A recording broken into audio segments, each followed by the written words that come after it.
This year, 50 million adult Americans will see it, which according to the Pew Research Foundation is about the number of adults who will go to church on Christmas. It's one of the most beloved Christmas films of all time, but there's more to A Christmas Story than you may realize. Let's talk about it with author and professor Quentin Schultze on Steve Brown, etc. He's an old white guy, an author, broadcaster, and seminary professor who's sick of religion. And he's brought friends. Please welcome Steve Brown, etc. And this is Steve Brown, etc. I am not Steve Brown. He will return next week. Have no fear. I am your pinch hitter, fill-in, backup second string guy. Executive producer, Matthew Porter. I will be your tour guide for the next 60 or so minutes. Thank you for hanging out with us. Our producer, Jeremy, is in the little glass booth. And, you know, we normally do start the show with some little intro jokes that are 100% funny, 100% of the every time. 100% not. That's absolutely right. But we're going to take a pause from that to put everybody on the spot. Jeremy, favorite Christmas film? Go. Oh, my. Well, I'm going to have to say it is a tie between A Christmas Story and Christmas Vacation, National Anthem. Yep. I have to say. Yep. All right. Very good. Excellent choices. Our one-man IT department, John Myers, is in the tech bunker. I actually asked his opinion ahead of time. He also said Christmas Vacation. It's a classic. Dr. George Bingham is the president of Key Life. George? Gosh. Other than A Christmas Story. Yeah. You know, actually, as a harken back to my younger years, the Charlie Brown Christmas. Mostly because of the music. Yes. Agreed. No, yeah, undisputed. That jazzy, so good. Yeah. It's so good. It's a whole mood on its own. And Kathy Wyatt is the soft, feminine side of the program. Kathy, tell me something you appreciate about me. No, wait, no. Let's stick I with, appreciate that you never put me on the spot. Like you're about to. Yeah, we'll stick with the movies. Any favorite movies? Yeah, I love the Charlie Brown one too because I love that, you know, that classic part where Linus drops his blanket and recites from the Gospel of Luke. You know, and then says that's what Christmas is all about, Charlie Brown. I mean, it just doesn't get any better than that. Sorry. Yeah. Yeah, it's good. Just the sincerity, Absolutely. Gosh, it's just so charming and appealing. Well, we're glad you're here with us today. If you make no other good decisions the rest of the day, you made the right call by tuning in, and you will soon see why. Our guest today is Quentin Schultze. Quentin Schultze is a speaker, author, and professor. He earned a PhD in communication from the University of Illinois and taught at Calvin and other universities for 40 years before leaving full-time instruction to dedicate more time to writing, speaking, and mentoring. Quentin's latest book is called You'll Shoot Your Eye Out, Life Lessons from the Movie A Christmas Story. Quentin, thanks for being with us today. Matthew and company, it's great to be here. Wow, at least I can play like the old white man, okay? Yeah, there you go. I mean, it's a requirement to have at least one old white guy per episode. Thank you for being taking care of that quota. So there's so much to talk about here. I'm excited to dive in. For those who haven't seen the film A Christmas Story, which seems impossible, right? You should have let me ask that question. I'm outing Kathy here. Kathy has not seen this movie. Wow. You know, is that like the most bizarre thing? But I haven't. I've been absolutely at YouTube for the last little while trying to catch short little clips of things here and there. So now I have to go home and watch the whole thing because it's hilarious. It's been a busy 41 years, so no problem. No worries. Yeah, you're cute. All right. No, this is actually perfect because I would want to start this for somebody who has not seen it. To you, just give us an overview of what the film is and what it's about, and just kind of give us a snapshot of that before we launch out further. Well, I'm going to do it in such a way that you're all going to feel guilty that you haven't. I'll just add it to the list. Oh, goodness, I want to Quentin. end Oh, your Calvinist guilt. I want to get it in there There you go. for all of you because there's a lot to exegete in this text. All right, we're doing it. We're doing it. And so the idea here is that the film is a series of parables. And a parable is, of course, a story based in everyday life that has, we could say, a heavenly meaning, or let's just say a deeper meaning. And so the screenwriter, Jean Shepherd, my friend, and also we co-taught storytelling together, learned early on in the 1960s to tell stories that were parables. And he spent the rest of his life telling parables, and he became one of the most popular storytellers in America through the movies, through his books, through his, he did these party albums that they used to make. He wrote for Playboy magazine, and many of those short stories became part of his first book, the title of which, very interestingly and Calvinistically, is In God We Trust, All Others Pay Cash. Great. Yeah, it's a great title. And so what he was trying to do in this particular movie, as he did in his other movies, was to take a few of the parables, 6 main ones in this movie, and put them together to tell a story about a family growing up in the Hammond, Indiana area in about 1940. It's a family with 2 young sons. One is 9 and one is a little bit younger. And a father called the Old Man, that's his official name. He goes by the Old Man, and then Mom goes by Mom. And the trials and tribulations that they have around one Christmas season, which is launched by the fact that young Ralphie at 9, played by Peter Billingsley, who was actually 13 to act that really well, he wants this Red Ryder BB rifle. And he sees it near the beginning of the film in the window at Higbee's department store, supposedly in the Holman or Hammond area. It was actually shot in Cleveland, and he wants that rifle. And so the overarching story is, can he get that rifle? Who can he convince to buy that BB rifle for him? But then there are these various subplots, all of which contribute to that story, that parable.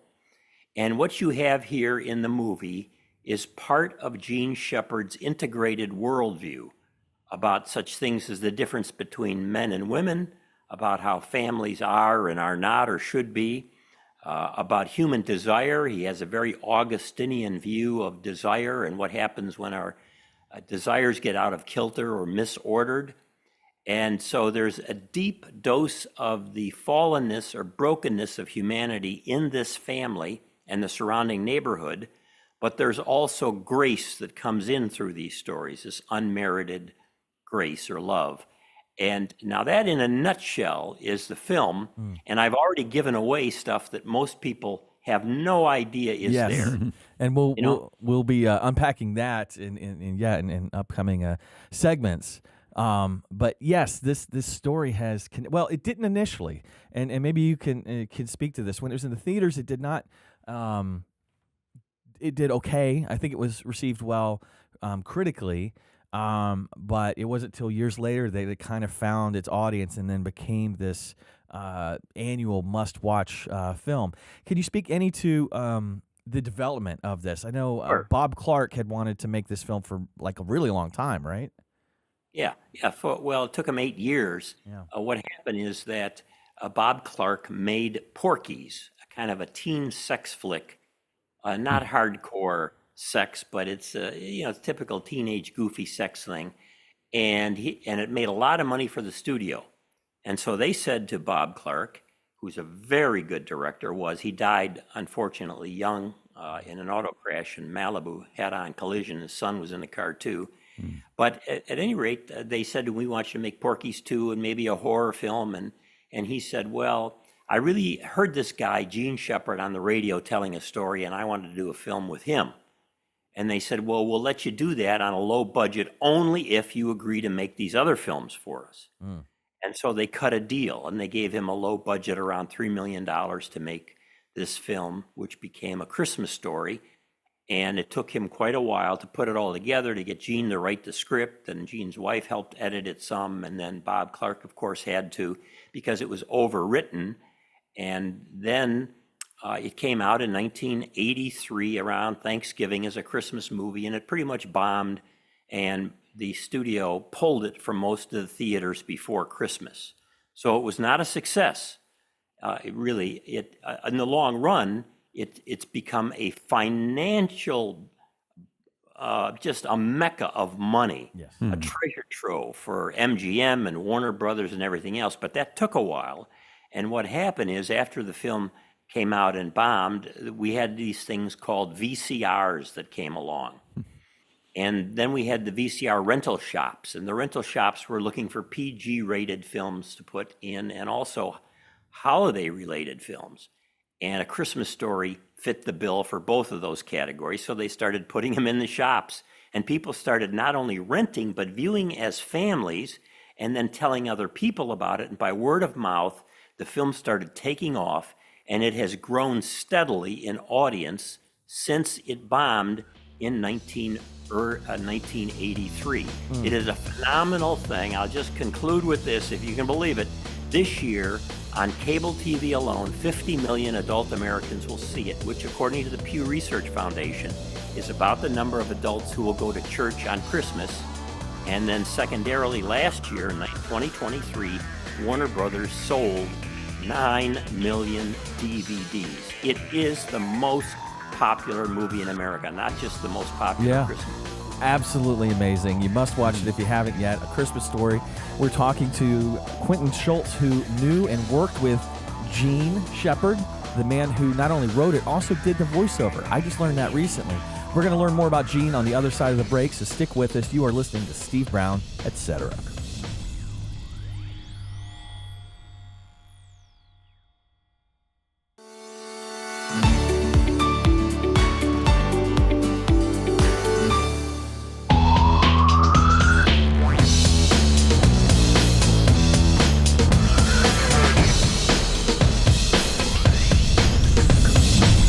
Thanks for joining us on Steve Brown, etc. We are talking to speaker, author, and professor Quentin Schultze.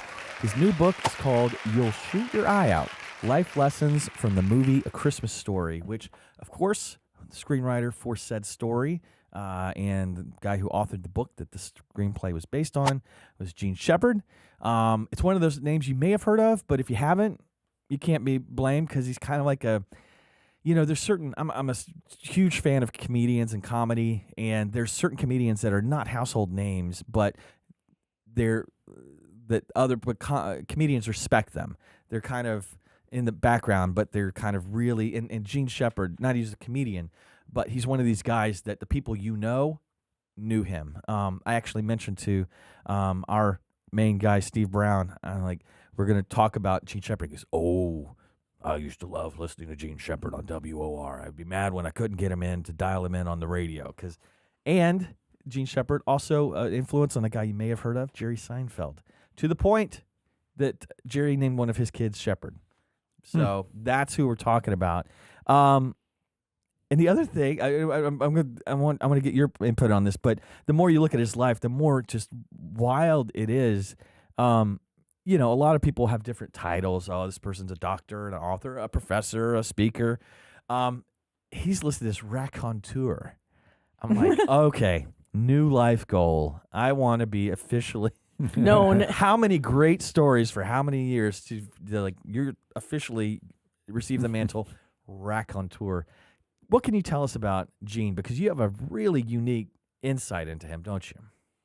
I do, and let me just explain how this comes about. So I'm a new professor of communication, whatever that means, and I'm at Calvin, then college, now it's Calvin University in Grand Rapids, Michigan. Yes. And when is this? Sorry. What's that? And what time period are we talking about here? Yeah, we're talking about very early 80s. Okay. And I might have contacted Jean first in the late 70s, but it's the early 80s where I really get going with him. And so I'm a new professor, a Christian in a Christian college, and I want to learn storytelling because storytelling is the most potent form of human expression. I didn't say it's the most important communication skill for human beings, but the most potent form of expression. If you want to influence people, if you want to teach people, if you want to entertain people, if you want to bring people along in some way, you have to learn how to tell stories well. That's it, period. I do a lot of mentoring of new preachers right out of seminary, for instance, and they need to know how to tell a story. So I'm looking around at different people. I had already been listening to Jean Shepherd on the radio and WOR when I was growing up in Chicago. You'll pick up my Chicago accent. And I thought, this guy is good. I started reading some of the stuff that was coming out that he was writing. And I thought, holy smokes, this is the guy that I want to learn storytelling from. He is good, really good. And as Steve Brown said, those programs he did on WOR late at night out in New York were phenomenal. And they're being remastered and put on the internet now. Wow. So at any rate, I contacted him. I said, hey, you don't know me. I'm this professor at a Calvinist college. And I think I'm preordained. No, I didn't put it that way. But I think I want to learn storytelling from you. Are you open to that? He didn't know how to respond. This backwater college guy. But he said, well, what do you want to do? I said, well, the best way is for me to be around you, watch you do it, and have you talk to me about how you do it, and maybe we can do it by teaching it together. And so he agreed to that. So we taught storytelling together. That was the whole thing. And then he would go through a story with the students and with me, how he put the story together, how he thought about the creation of the story, the meaning of the story, how all of his stories were parables. And I began learning a tremendous amount, and I started to become a pretty doggone good storyteller under him. And it greatly shaped my life in many ways. It shaped my parenting, big time shaped my teaching, and the like. So now once I met him, what I realized was he was from a very troubled background in the Hammond, Indiana area. His father was never around. He didn't have a father figure. When he was about to graduate from high school, his father basically abandoned the family, took off in a convertible with his blonde secretary, and he never saw his father again. And that gave him a whole kind of Calvinist worldview, really, where he felt like men were fallen creatures, men in particular, and women were the heroes who had to bail out men, and men are incurably romantic, and these romantic urgings they have get attached to things like leg lamps and rifles and automobiles and other things, if not women per se. And he was really grappling with a lot of things in his life, but he was brilliant at looking at the world around him, seeing what was going on, and then, like a philosopher, making an interpretation of that thing going on in the world. So he would use magazine clippings, newspaper clippings, observations, and he would then come up with conclusions like, this is what men are like, this is what women are like, this is what's good, this is what's bad. All the things we would say are part of a worldview. He was creating a philosophical worldview and then basing all these stories on it with fantastic artistic ability, but at the same time, this is what I would say, he had very, very big ego and very low self-esteem, like a lot of comedians do. Yeah. Even though he didn't consider himself a comedian, but a humorist. So he was difficult to work with in some respects, and he would get angry with me and angry with other people. He could cut off communication for a while, but he was always observing and creating his own kind of interpretation of the world. That was him. That's awesome. Wow. Quentin, and I don't know if you'll have time to complete this in this segment, but kind of referencing the title, You'll Shoot Your Eye Out. I mean, maybe every boy of my age heard that. So it kind of creates that immediate connection with the title and one of the main recurring kinds of lines that comes up through the movie. What was part of, you associate lessons, parables with different scenes and phrases and so forth. What's the one associated with that particular phrase? Yeah, so let's come back to that right after the break, but let me say this. 20 themes in the book, 20 themes, life lessons in the movie, and one of them is don't shoot your eye out. And it doesn't mean just don't shoot your eye out. It means don't be a fool. There's a good biblical term. Don't be a fool and get into trouble because of it. Good lesson. Only as an adult viewing it do you watch it and go, hey, everybody that was kind of Crush's dream, they were all right.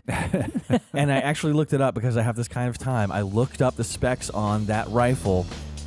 That little pellet would have been going about 240 miles an hour. So had he not listen, man, there's so many different perspectives on this. Quentin has touched on this a little bit, but we're really going to dive into it this next segment, talking about the idea of parables, talking about stories that are underneath what is on the surface. You would not necessarily think that about a Christmas story, but there's so much more to unwrap, much like a Christmas present, and we will do that on the other side of the break. Our guest is Quentin Schultze. He's a speaker, author, and professor, and he has an exciting new book that we're going to keep talking about called You'll Shoot Your Eye Out, Life Lessons from the Movie A Christmas Story.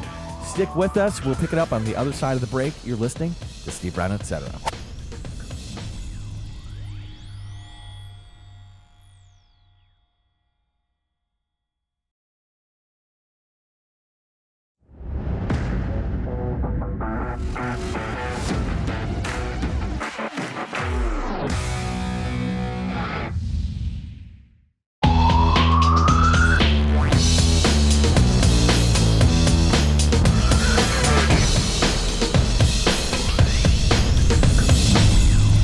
Listening to Steve Brown, etc. We are hanging out with speaker, author, and professor Quentin Schultze. Keep up with him at QuentinSchultze.com. Yes, I will spell that for you. Quentin, like you know, Quentin. Schultze, Schultze. Doesn't make a big deal about it. Schultze. And on X at Quentin Schultze. Like fragile. Fragile. It's Italian. Fragile. Yeah. Well, Quentin, we strategically, and, of course, all this is planned down to the second, teased in the previous segment the key line in the title, You'll Shoot Your Eye Out, and ask you about what sort of lesson was coming out of that. And you started into that. Maybe you could complete your thoughts on that. Yeah, so the background here, George, is that when I began working with Jean, teaching with him, where he would share what's going on in his worldview, we came up with 24 life lessons in these parables that would be reflected across all of his works. And these are his worldview in a sense. And one of the most important ones was don't shoot your eye out. And that's what I used for the title of the book, partly because it's the most searched term apparently on Google related to it. And what Jean was trying to do with that is to say, don't be a fool, don't do stupid things, think through in advance what you're going to do. Be a wise person rather than a foolish person. So when the adults, Mom first, and then Miss Shields, the teacher, say to Ralphie, you'll shoot your eye out, he's not listening. And so he goes forward anyway, and then eventually sets up the target, with the BB rifle, and it's got metal behind it, and it ricochets and hits him. So this is sort of the growing up, and the mistakes we make and what we learn from. And so what I did in the book is to take the 20 life lessons that are most reflected in the movie, not the full corpus of Jean's work, and explain how those work out in the movie, that being one of them. One of my favorites is his life lesson of tackle your technology. Tackle your technology. So Jean believed that human beings, particularly men, create technology, but then they can't fully control it. It gets out of hand. Things go wrong. Things break down. Of course, they'll replace it with new ones, thinking the new ones are going to be perfect, and they're not perfect. So there are always problems with technology, and that's always the way it will be. And we ought not to over-glorify technology or the people who create the technology. It's great. It's kind of a Tower of Babel thing here going on. And so in the movie, there are a couple of ways he gets at this. One is with the furnace in the basement. And so every once in a while, the old man will listen real carefully. Listen. Clinker! And he hears a clinker. And the clinker is the furnace because it's not fully burning the coal. There are a couple of reasons for that I won't get into technical, but back then these pieces of coal, not completely burned, would drop to the bottom of the furnace and they go clink, clink, clink, clink. Called it a clinker. And they had to either have better coal or adjust the air properly so the coal would burn completely. So the old man hears this and he runs down the stairs. He puts his gloves on and he runs down the stairs. As Jean said to me one time, he's dashing down to the 7th level of Dante's Inferno, where he is staring the demons of technology face to face. But the old man is not going to win. He can temporarily win. He can tackle down that technology, hold it down for a little bit, but those clinkers are going to come back. And that's the way life is. Now, Gene and I shared a hobby, ham radio, and we would always tell stories about ham radio equipment exploding or lightning or this or that, things going wrong.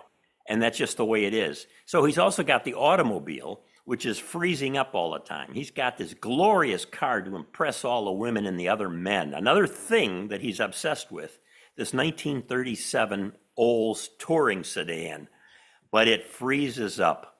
In fact, it freezes up at the equator in the middle of the summer, and the old man has to go outside with hot water and pour it on the engine and the radiator and try and get it going. So he's always battling technology. So that's one of my favorites. Real quickly, another one of my favorites is Care for Family. Care for Family. And Gene especially felt this way because in his family there was not a lot of caring from his father, and the movie kind of works that out in a more positive way. But I love the scene where Randy, the young brother of Ralphie, when Ralphie is beating up Scott. We have to talk about Scott later, the bully and what he represents. But he's beating him up, and there's Randy dressed in his outfit like a tick about to pop, and he can barely move around. He could easily fall over and not get up. But he finds Ralphie's glasses, and he takes them home to Mom, his eyeglasses, and gets Mom and brings her back to the scene to pry him off the bully. He saves those glasses, which later Mom gives to Ralphie in front of the old man.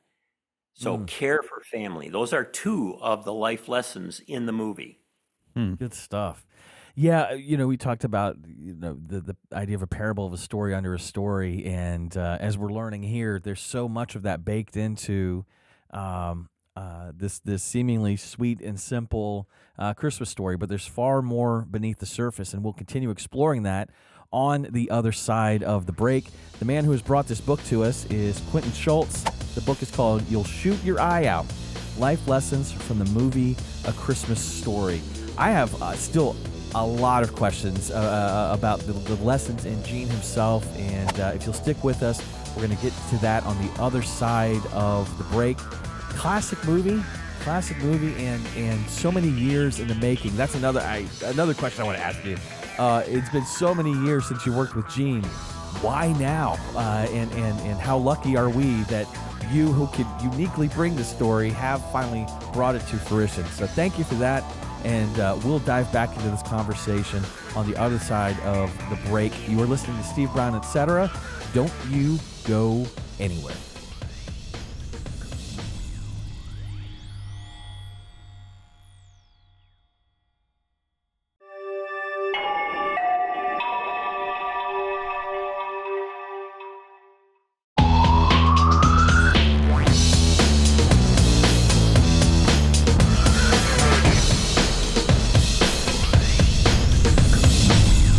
Spending time with us here on Steve Brown, etc. And by the way, if you haven't yet subscribed to the weekly Key Life email, you are missing out. So while you're thinking about it, go to keylife.org/subscribe to try it out. And if you do it today, Quentin said he'll send you a real Red Ryder carbine action 200-shot range model air rifle. Yes, with the compass in the stock. Very kind, Quentin. And this thing that tells time. It's called a sundial. Quentin, you mentioned back a couple segments ago that it was your wife who said to you, you really do need to write. You really do need to write this book. And then Matthew, in the previous segment, alluded to why so long? Why it takes you so long to do it? So was it just because she told you it was time, or were there things that came together that made you feel like, you know what, I really do need to do this? Great question, Kathy. So I had all of these notes from Gene, from myself, from conversations, from teaching. and I understood Gene's work really well, better than anyone, I think, other than maybe Bob Clark. But the movie was never, it didn't seem to be going anywhere for a number of years. And why write a book about a movie that no one is seeing? And so I just put all those notes aside. I worked on many other books and did many other things, taught other courses. Gene passed away in '99, and I thought, that's the end of that. But it was a good part of my life. I learned storytelling really well. It's helped me, as I said, in many ways. But then in recent years, with all the people seeing this movie, whenever we're together with other people, whether it's at church or some kind of dinner party at our house or something, and it's around Christmas, and my wife will say, "Well, tell them about such and such in A Christmas Story," or we have our leg lamp here on, and people want me to talk about it, and I say, "Well, the leg lamp is the trophy wife," and they say, "What?" And then suddenly I'm into this, and they say, "Well, that's great. You got to write that up. You got to write that up." And then last year, finally, my wife said to me, "Hey, husband, you're in your 70s. You got all this material. You're the only one that has it. It's great fun. It's going to produce enjoyment, and it's going to help people to become better storytellers. And you got to write it up." That's great. So I said, okay. And I took about a year with all my notes and all, wrote it up, ran it by some other people that I knew that knew Gene from this or that.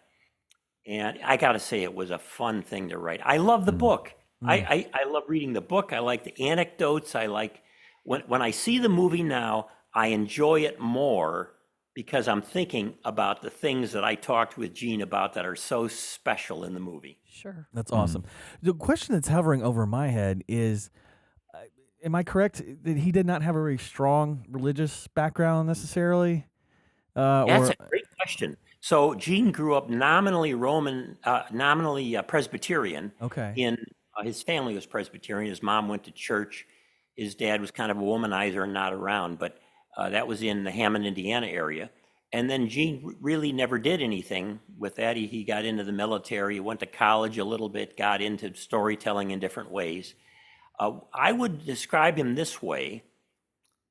First, let me tell you the story. We're out for coffee, and it's a diner, and it's very cold in the winter. And we get in there, and we both order coffee. Mine with cream, his is black, and it comes, they put it on the table in front of us, and he grabs that cup, he's warm in his hands, and he puts it up where he's smelling it, and he takes that first sip, and he says, "Quinn, when you have a good cup of coffee, there must be a God." And he was quite serious.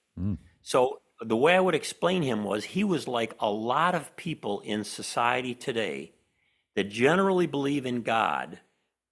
They're agnostic to a point, but they believe in God, but they don't know how specifically to define that. Who exactly is God? Should they follow the Christian God, Jesus, and so on? In his first movie, he's got a scene where there is a church softball league game between the Methodists and the Baptists.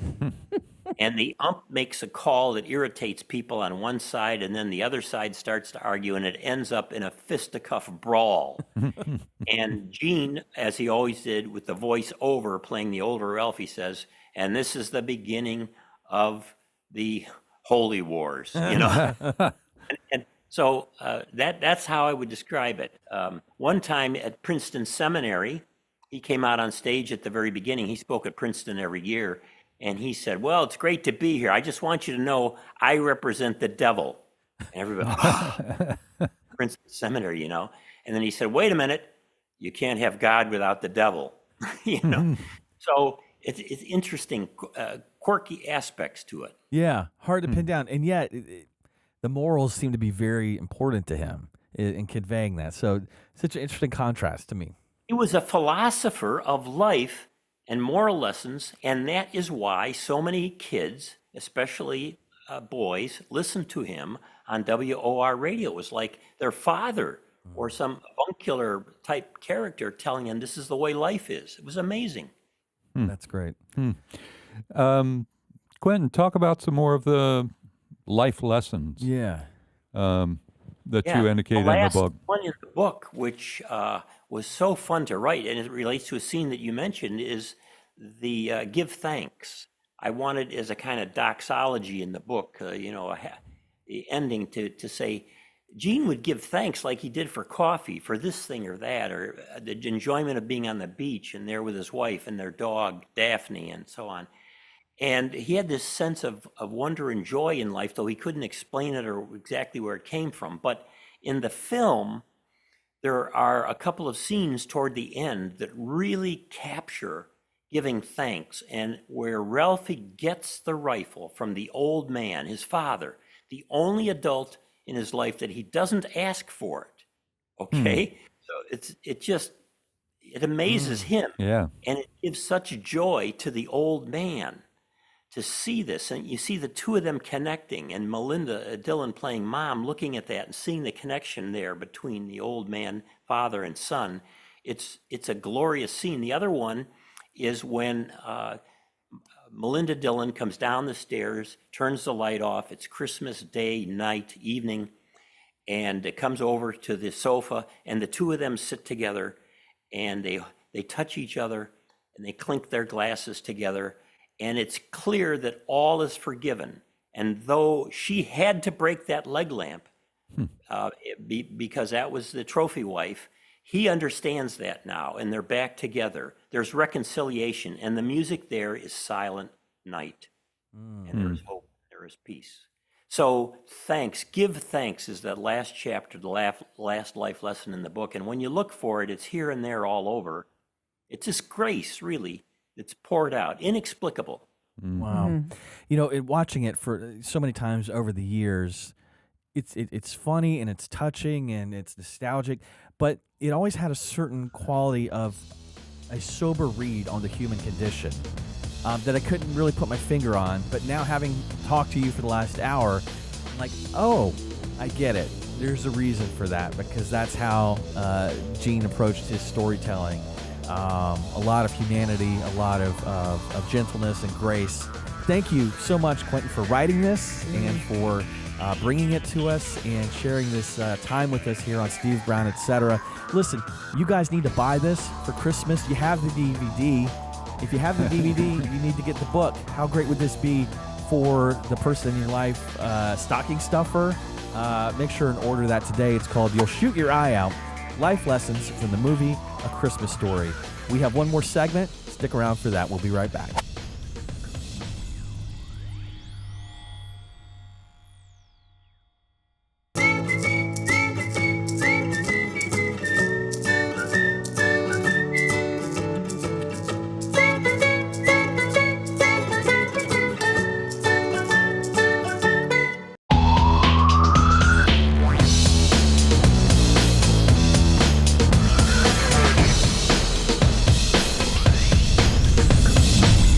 Thank you for spending an hour with us here on Steve Brown, etc. And I don't think we've announced this on Steve Brown, etc. yet, but we have brought back BookBox. What is BookBox? It's a book subscription service that we created here at Key Life for one low price. You get a book each month in the mail for 12 months, which is kind of fun. And there's two different styles of it. The first one is kind of some of the best works from Steve and the voices of Key Life. The second one has more of a theological and Bible basics bent. And listen, if you're looking for that last minute Christmas gift, like, man, I need something like really thoughtful, but I can't go travel out anywhere, whatever. Listen, go to keylife.org. I took a pause, but I didn't get it wrong. keylife.org/bookbox for the details. I think you're going to like it. BookBox. What do you guys think about Quentin and the book? Oh, really interesting. And it's surprising, always surprising when you just see a film that you're very familiar with, and then you start getting depth of the background and the source of the story and so forth. The inside scoop. Yeah. You see it through new eyes, even though you've seen it before. Yeah. Or some of us have. who are the cultural icons of our country. I can't throw rocks. Can I? Confession time. I've never seen Rocky. How have I not seen Rocky? That's the proper reaction. I should have seen it. It came out probably the year I was born or close to it. It's been a busy 50 years. I think I've seen the first one and maybe the second one. I- The 3, 4, 5, 10. Yeah, it Yeah, gets old those after I've a while. missed. You know, I how many think- times can you run up the stairs? Yeah, yes. I think the first one is probably. Well, I think the answer is 4 with Sylvester Stallone, Yes. and then I think 3 with Michael B. Jordan. Right, so it's what, like That's- 7 that's or 8 right. of them now? Yeah. Well- How many times can you do it? Yeah, about that. And you know what? For A Christmas Story, 1983, they came back in like 95 and like we'll make one called A Summer Story. And you're like, guys, where have you okay. been? Yeah. They had to mostly recast the entire thing, and you're like, it's a great idea to try to recapture that magic, but Yeah. TikTok guys, Right. Ralphie's grown up, man. He's a man now. I don't know. An old man. An old man. He's actually in everybody else's favorite Christmas movie, Elf. Yes, Oh. that's right. Full circle on the Christmas How about movies. that? Kathy, who do we have? I'm going to use some of that content to get my family to watch Do it. Christmas Story because that is compelling again. So Yes, good indeed. stuff. Who do we have next week? Well, we recently announced that the next show was going to be our Christmas show, and then we played flip-flop with some of Yes. our air dates. But actually, next week really is our Christmas show. Really is. And everybody will be dressed accordingly, or they will not get any food. Uh-oh. There's a dress code. There's a Stick dress around code. to see who makes the cut. Thanks for hanging out with us. We will see you next time. And until then, be safe, stay dangerous.